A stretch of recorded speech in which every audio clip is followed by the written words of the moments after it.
a productive and an accurate way to kind of look at those protests is to say, these are folks who are asking us to listen to their concerns, to listen to our own hearts when we watch that video and the reaction we have, and to say, hey, there's a problem here we need to address.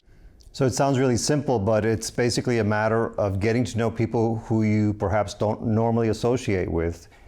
Talk to somebody from a different ethnicity, a different religion, a different race, and see what their experience is about. And as you say, listen to them versus trying to inject your own opinions. I think that's exactly right, Tony. And it is fundamentally simple. As a freshman in college 37 years ago, I was rooming with a black man who grew up mostly in the South and in the DC area. I'm a fifth generation Idahoan white guy who grew up working on the family cattle ranch. No doubt the college put us together, but we chose to take classes together, and we'd go skiing and go to the beach, and we were there to support each other. But we never really talked very deeply about race. And it wasn't until I saw that video and was thinking, we do need to reach across these divides and listen to each other, that I called Alden and I said, would you just talk to me about what it's like to be Black in this country? It was one of the most amazing conversations I've had. And the first story he told me was about he and another friend of ours coming to pick me up at the airport.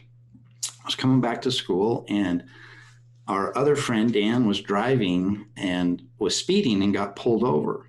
When the cops came up, they didn't come to the driver's side where our white friend was driving, but they came to Alden's side and asked him for his ID. And across Alden then looked across at Dan and said, are you okay? And Dan said, well, yes, I'm okay. And Dan, our white friend who was driving, was outraged by this and was getting ready to get out of the car to go tell the policeman that he thought that was wrong. And Alden said, Dan, please don't. That happened 37 years ago. He didn't tell me about it. He didn't want to talk about it. It was embarrassing to him. So I just heard that just this week. And as we had that conversation, he told me other stories about what it's like to be Black in this country. There was a level of understanding that I achieved that I hadn't before. And Keith, on your website, it says that even though there seems to be so much division and rhetoric that's been going around, people are actually more unified, or at least they're craving that unison more than we might think. Can you talk about that, please? Yeah, that's certainly true. I mean, one thing that, we need to note is that the media, the traditional media, social media, always gives an outsized impression to the extremes. And the extremes talk louder and longer than the rest of us.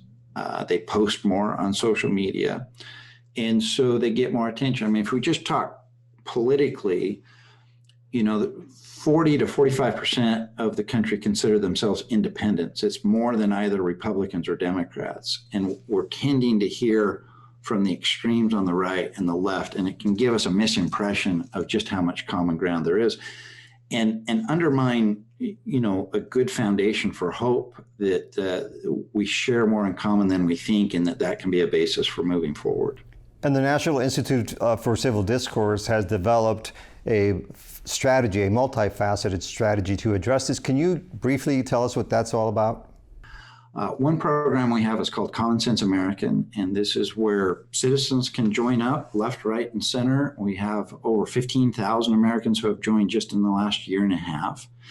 And it's where we work together in some kind of efficient online ways to find and champion solutions wise enough to attract broad support. And we've been having quite a bit of success on that right now, so people can join and take part in that. The second program we have is called Engaging Differences, and it's where we kind of make the case, remind ourselves of what we all know from our youth, that we really are better off when we engage our differences constructively. And then we also provide sort of some of the skills and how do you do that effectively. And so all those materials are available online at our website. All right, Keith Allred, thank you very much for joining us. Thanks for having me, Tony. Good to talk to you.